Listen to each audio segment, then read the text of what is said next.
In Canada, ice rinks are more than just recreational spaces. They're where communities gather, kids learn to skate, and national dreams are born. With over 3,000 indoor rinks and 800,000 registered players, they've shaped what it means to be Canadian. But underneath the surface lies a growing environmental cost.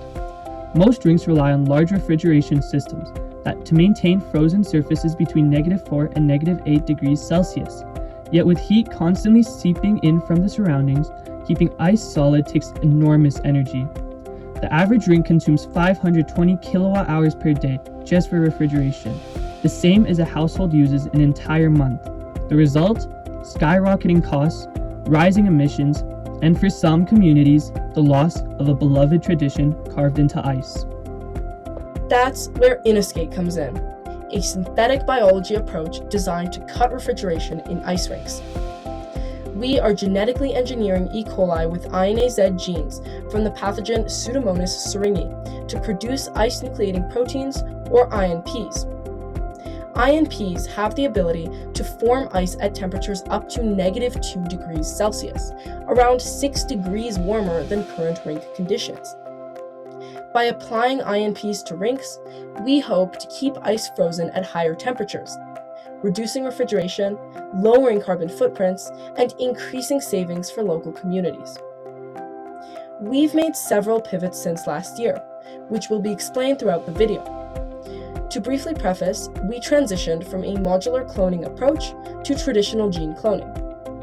We are also introducing protein modifications and will experimentally compare our proteins with commercial alternatives for ice formation. Finally, we shifted our community focus from high-performance facilities to local rinks. INPs are already used in products like Snowmax, which contain freeze-dried Pseudomonas syringae cells. However, Snowmax uses whole bacterial cell lysates, introducing impurities that reduce surface quality and require high concentrations to nucleate ice.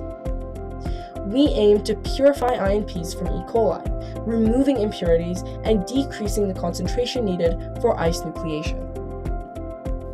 Our research has 3 objectives.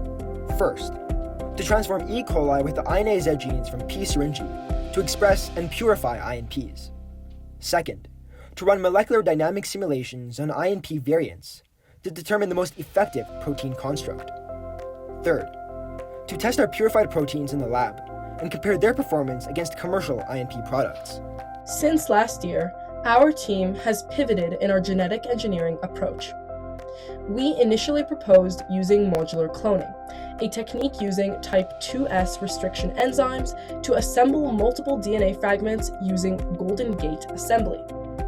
However, we discovered that inaZ contains many repeat sequences, requiring splitting the gene into 60 fragments, increasing the risk of ligation errors.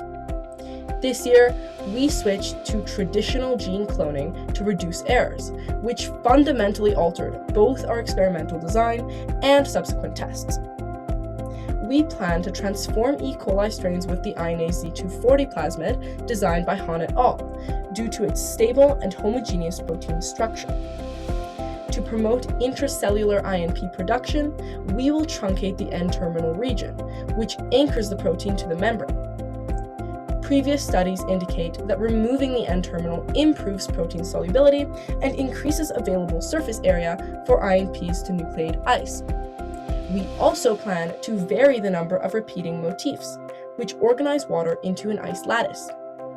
Studies suggest that increasing motif frequency can enhance ice formation. As per Han et al., we will test constructs containing 6 to 15 repeating motifs to identify the most effective design.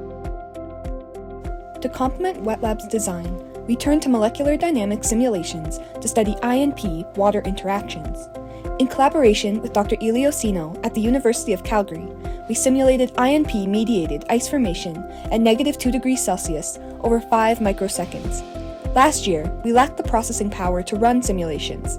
Now, with a better system, we aim to simulate N-terminal truncations and motif variations to identify optimal INP constructs.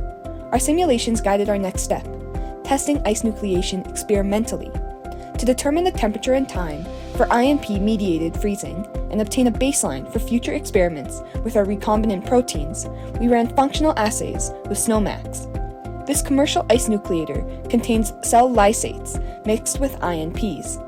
Though our setup evolved over the past year, as seen on screen, we observed INP-mediated nucleation at -2 degrees, higher than current rink temperatures between -4 and -8 degrees.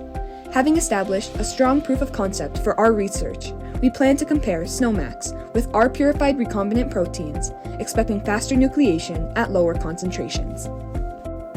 To gather stakeholder feedback, we toured the Olympic Oval's refrigeration system last year with rink specialist Mark Messer. He noted that the Oval spends around $45,000 a month on refrigeration. And while the facility has legacy funds to cover these costs, most community rinks don't. He also highlighted that adding proteins to the ice could affect surface friction and performance. Based on his feedback, we shifted our focus this year to community rinks, which face a disproportionately higher financial burden and don't have strict performance requirements. This year, we plan to test INP surface quality using 3D printed rink models, while also connecting with local rinks to understand their challenges and assess the applicability of our project. Ice skating is a tradition that has endured for decades. Without it, we risk losing a vital link to our national identity. Now more than ever, it's crucial that we take action to preserve these spaces for future generations. Welcome to inaSkate.